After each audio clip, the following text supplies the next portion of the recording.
On est au forum des projets urbains, le 25e forum avec Emmanuelle Cos. Bonjour. Bonjour. Bienvenue, vous êtes la présidente de l'Union sociale de l'habitat. Vous pouvez nous le présenter en quelques mots? Qu'est-ce que Oui, ça bien sûr. représente L'Union l'USH? sociale pour l'habitat, c'est l'organisme qui regroupe l'ensemble des bailleurs sociaux en France, qui les Ouais. défend et qui défend les locataires HLM aussi. Ça représente 5,6 millions de logements, 18% des résidences principales sur l'ensemble du territoire. Qu'est-ce que vous attendez d'un forum comme celui-là? Qu'est-ce qui se joue dans ces lieux où on était avec le maire de Bruxelles, dans notre émission Smart Impact? Qu'est-ce que vous attendez de ces rencontres? Ces rencontres, elles permettent de parler de la fabrique de la ville et aussi de répondre aux enjeux actuels, qui sont notamment comment loger nos citoyens, comment répondre aux mutations de la ville, comment répondre à l'adaptation au changement climatique et donc comment on rend vivables des territoires dans lesquels aujourd'hui les questions de chaleur, les questions d'inondation peuvent poser beaucoup de problèmes. Et puis surtout, et je pense que c'est l'essentiel, comment on construit des villes qui permettent de loger les gens. Parce que le grand sujet français aujourd'hui, c'est quand même la faiblesse de l'accès au logement, Ouais. la raréfaction des produits à louer ou à acheter, et puis une détresse sociale qui est liée à cette impossibilité de se loger correctement.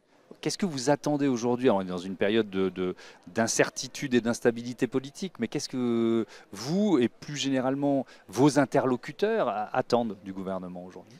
La première chose, c'est qu'on aimerait que le logement soit un sujet qui soit au cœur en fait, des préoccupations politiques, parce qu'en fait, il ne l'est plus depuis pas mal d'années, ce qui explique aussi en partie la crise Les actuelle difficultés qui actuelles, est ouais. vraiment terrible. Mhm. On n'a jamais aussi peu construit depuis plusieurs décennies. C'est le cas pour le logement privé, mais c'est le cas aussi pour le logement social. Et après, il y a deux enjeux. Là, il y a l'enjeu budgétaire sur lequel on se bat beaucoup.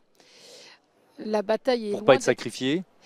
Surtout pour pas qu'on soit plus matraqué Ouais. qu'on l'était l'année dernière et qu'on soit soutenu.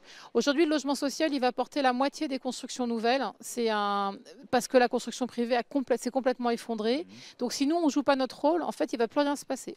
Par ailleurs, on porte une grosse partie des rénovations du parc de logements en France. Donc c'est un peu ça le débat qu'on a. Mais je le dis aussi, il n'y a pas qu'une question budgétaire. Moi, j'ai besoin que les gouvernants aujourd'hui se rendent compte qu'en fait, si on ne traite pas du logement, on ne traite d'aucun des sujets de notre pays, de la société.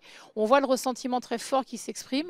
Et aujourd'hui, c'est aussi très lié en fait à cette difficulté sur l'accès à se loger correctement là où on veut. Ouais. Vous disiez 5 600 000 logements avec un programme de rénovation qu'on peut imaginer qui est important parce que ces logements, ils datent pour certains de plusieurs Absolument. Alors, décennies. Oui. le parc HLM, c'est un parc qui est en meilleur état que le parc privé, donc D'accord. il est plutôt en meilleur état. Néanmoins, on a en gros 10% du parc qui va devoir être réhabilité assez rapidement et on a en gros un cinquième du parc qu'on doit réhabiliter avant 2034, ce qu'on appelle les classes E. Donc oui, c'est massif. Mais au fait, nous, on est au rendez-vous. C'est ça, en fait, aujourd'hui, moi, que j'explique beaucoup à mes interlocuteurs, c'est qu'on est au rendez-vous au niveau de la rénovation. Nous, on fait des rénovations globales, parce on a la main, en fait, sur nos immeubles. Ouais. Donc, on va beaucoup plus vite que dans le parc privé. La question, c'est comment on investit et comment, en fait, on a un soutien économique qui nous permet d'investir. Et puis, il faut continuer à produire du logement là où sont les besoins.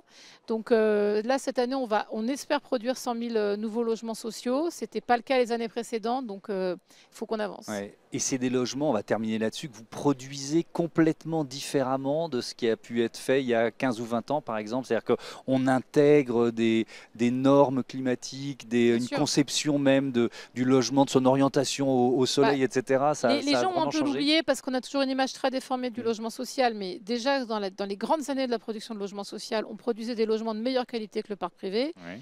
Mais aujourd'hui, c'est le cas. Évidemment, dans la construction neuve, vous êtes sur les réglementations climatiques RE 2020, mais au-delà de ça, c'est le réemploi, les matériaux biosourcés, les rafraîchissements. Les enjeux de la rénovation, c'est de rafraîchir, renaturer, protéger de la chaleur. Et puis, c'est aussi réfléchir sur on va dire, l'habitat en lui-même, ses dispositions, comment on conçoit les pièces de vie, les parties communes. C'est des choses évidemment que je beaucoup. On fait aussi beaucoup de construction hors site, donc c'est-à-dire du modulaire. Et ça marche très bien, Ouais. notamment en bois. Et on construit de fait plus rapidement. La vraie question, c'est la masse, en fait. C'est pas tant l'innovation, ça on est bon. C'est comment est-ce qu'on massifie pour répondre aux besoins en logement qui sont considérables. Merci beaucoup, Merci Emmanuel beaucoup. Cos. Bon forum des projets urbains. Merci.